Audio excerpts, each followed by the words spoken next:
Welcome back to my 2025 NFL Power Rankings. Today we're talking about the Indianapolis Colts. This is a team that has a higher floor than a lot of the other teams we've talked about recently, but they don't have that very high ceiling that you might see from a team like the Jets because of some of their playmakers. The Colts have a really stout running game, and a big reason why is the guy running the football, Jonathan Taylor. A highly underrated player that I think everyone knows is good. I think he has quietly been one of the top three backs in the league over the past year. I think people heavily underrate him.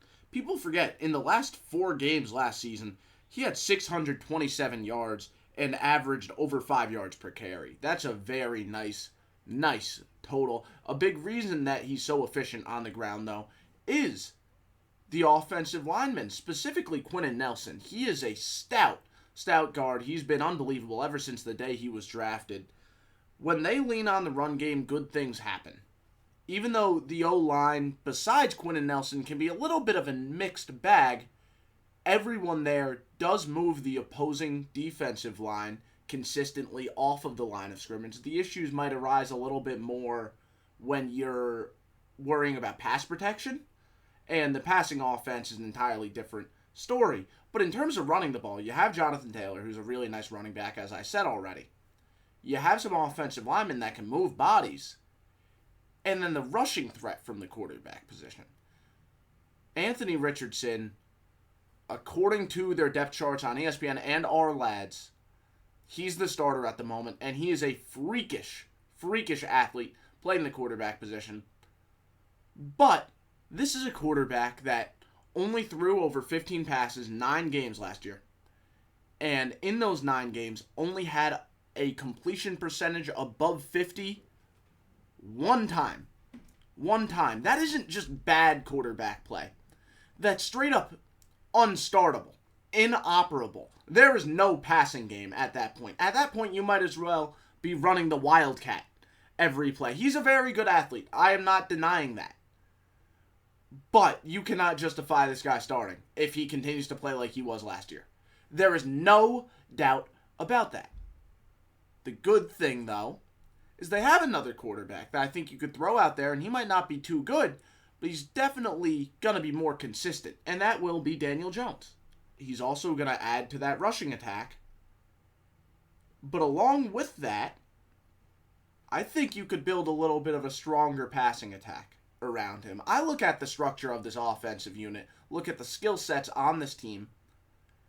I think this might be a pretty similar offense to what the Giants ran in 2022 with Daniel Jones. A lot of RPOs. Lean on the running game, lean on your star running back. But when you do throw the ball, it's going to be a quick one-read type of deal. RPO heavy. And I think they have guys that can make the plays after the catch. I think they have a deep wide receiver core. They might not have an established wide receiver 1. I don't think there is a clear wide receiver 1 in this receiving room. But they do have 4 guys I would consider pretty good wide receiver 2s. Michael Pittman with his savviness against zone. Josh Downs with his speed. Pierce with his reliability catching through contact. And A.D. Mitchell with his superb route running. Mitchell is a guy who I think has a lot more meat on the bone. I want to see him unlock that because he got a lot of separation last year just to constantly get overthrown. He was one of the better separators in the entire NFL, not just on this team, in the entire NFL. He just didn't really get an overwhelming amount of volume. And when he did get targeted, when he was wide open, it just tended to go a little bit too far. We also got to mention the new weapon that they added in Tyler Warren. This guy has some playmaking ability after the catch, operating this RPO-heavy offense that we know Shane Steichen likes to do. We know he likes his RPOs. We know Daniel Jones can operate an RPO-heavy offense. We saw him do it before. Run after catch ability is going to be a pretty big deal. Tyler Warren is a hell of a playmaker after the catch. I think we might see a really good rookie tight end season from Tyler Warren. Overall, though, I don't like the drop back passing game. I don't think they'll be able to do much because even if Daniel Jones is in, he's better than Anthony Richardson, But I don't really think that he's going to do too much in terms of the drop back passing game and really making this a top 25 unit. I really don't. Because they don't have that stout wide receiver one. Unless A.D. Mitchell really establishes himself, this is going to be an attack where you have a lot of good, but you don't have any great. It's going to be about that running game. It's going to be about the RPO game. They're going to try and do most of their damage on the ground. Of course, the quarterback situation could change a lot of this. We don't know what Anthony Richardson might be, but really, I'm at the point with Anthony Richardson where I don't have much confidence. Let's say that he does establish himself as like this great quarterback, because he does have the physical traits that you want to see. He can't stay healthy. He can't stay healthy. So not only do you have to develop the guy, you have to pray that he could stay on the field. I cannot rely on that. I wouldn't be surprised if Daniel Jones is the week 1 starter, and from this point forward, Anthony Richardson has no more value than, say, a Trey Lance. I really wouldn't be surprised by that. Defensively, I think that they're a safe team, and that's exactly what Lou Anarumo wants them to be. He's going to run, similarly to their last defensive coordinator, some cover 3. It's absolutely going to be an aspect of this defense. But with Gus Bradley, this Colts defense was all about cover 3, and that was all they did. With Lou Anarumo, he's going to throw some match quarters in there, okay? And that's a big reason why they brought in Charvarius Ward, who has been running that for pretty much his whole career. Then they also have Kenny Moore, who's more of that soft zone type of corner. Zaire Franklin is going to be a stout, run-defending linebacker. And then on the defensive line, you have Kwity Paye, you have Laiatu Latu. I'm fine with that duo on the edge. And then you also have a really nice duo of guys on the interior with DeForest Buckner, who's a great pass rusher from the interior. And then the movable object, Grover Stewart. My favorite thing about this defensive unit, though, is the combination of the parts. Because they have, I don't want to say superstars, but they have star players like a DeForest Buckner, like a Charvarius Ward, very notable names there. But then they also have the glue guys, right? They have guys, like I said, Kenny Moore is more of a glue guy. He's going to play his role and he's going to play it well. And there's not really many weak spots here. Maybe you look at Jalen Jones and say that's a weak spot. Maybe you see the complementary linebacker spot next to Zaire Franklin as a little bit of a weak spot here. But I don't think there's many things that offensive coordinators are going to look at and say, oh yeah, we want to target that and take advantage of that. I don't think there's much of that here.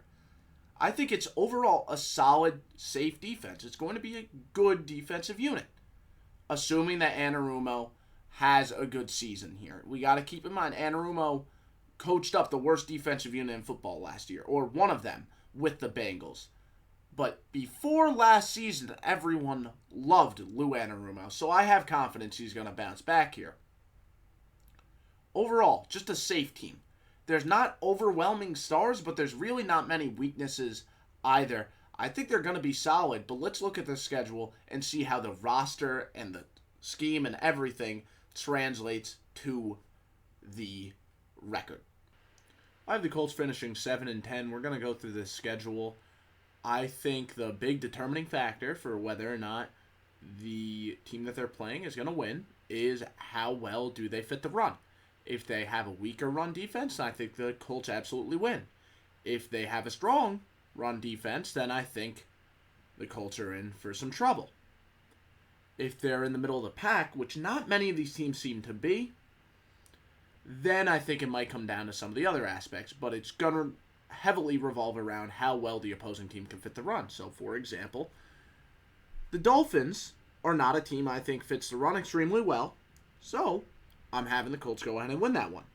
But then Denver, they have linebackers that are great for defending the run. They have a defensive line that is incredibly strong with guys like Zach Allen up front. They're going to go ahead and win. A team like Tennessee, that's a little bit more of a mixed bag, but Tavondre Sweat and Jeffrey Simmons up the middle, those are two threatening guys. I'm going to take Tennessee in week 3. A team like the Rams, that defensive line is really good, but they're built more to get to the quarterback, not as much to defend the run. So I think the Colts win that one. The Raiders, with guys like Max Crosby, Christian Wilkins, they're going to defend the run well. But I do think the Colts might be able to get a little bit of a passing rhythm going. All right, guys like Tyler Warren, like I said, they have those receivers not for no reason. Especially, I think by now, Anthony Richardson either already got hurt or they decided Daniel Jones is the better guy by now. So I think the passing game might get going a little bit more against the Raiders, but I still think the Raiders will go ahead and win that one. Then the Cardinals, they've drafted guys, they've added guys on the defensive line that make them better against the run, but I do think that's going to be more of a middle-of-the-pack unit. But I think the Cardinals' passing attack is going to be able to do damage against this defense. I think they're going to be able to get going. This one should be a close game, but I'm taking the Cardinals on the road. Then Week 7, we have a Chargers team that really wants to run the football. There's going to be a lot of rushing yards total in this game, but the Chargers are the home team, and I also think they have the better quarterback, so that allows them to do a lot more. I think the Chargers win that one. I don't think the Titans would win twice. I think they're going to split the series, the home team winning both games, so the Colts will go ahead and win this one. Then against Pittsburgh, Pittsburgh is built to defend the run. Like, they have guys like Cameron Hayward. They added more talent to the defensive line through the draft. I think the Steelers are definitely going to win that one in Pittsburgh, although maybe they get upset. It's always possible. Pittsburgh's a weird team because they could always get caught off guard. The Chiefs are another team that could get caught off guard. That's why I have that upset happening after the bye week. The Falcons, I think they're definitely going to beat because I think the Falcons are not good at all on the defensive line or in the defensive front total. So I think the Colts are really going to get the run game going against them. But I think the Texans have their fair share of guys, right? So the Colts will be running on a little bit of a high from Week 8 to Week 12. Beating a team like the Chiefs, that's huge. But I think the Texans are going to send them back to earth. I think they're going to get completely obliterated in that game. Against Jacksonville, this game is in Jacksonville, but I do think this is one where we might see the passing game get going a decent amount. I do. That's not a good secondary. That's not. So I think they're going to target them, and I also think this defense might be able to take advantage of a more risky quarterback like Trevor Lawrence, who won't just take what the defense gives him, which I think that's how you want to play against the team. I think you want to take what the defense gives you, just dink and dunk down the field. I think this is going to be an opponent that will try them deep, and they'll suffer the consequences. Then the Seahawks, I just think they're going to confuse Daniel Jones or Anthony Richardson if he comes back. They do so much complex stuff on the defensive side of the ball. I think they're really just going to catch them there. Then San Francisco, I think they're going to have so many different ways to beat a zone-heavy defense like Anarumo. Even when he's running that match quarters, I still think they know how to beat that well, too. I think the 49ers are going to have a lot of success against them just because of what they do schematically on the offensive side of the ball. Then Jacksonville, I explained why I thought the Colts were going to beat them when they played in Jacksonville, let alone when they win in Indianapolis. And then the Texans are just so much of a better team there. I think the Texans also match up very well against them. So 7-10. I could see maybe an extra upset, I don't know, against the Cardinals there. Maybe the Chargers, possibly, but I'm going to pick the better quarterback. But I don't think there's much room for too much better than this. 7-10, not an awful record, just something to build upon when they have a legitimate quarterback in the future. I appreciate you all watching. I'll see you next time.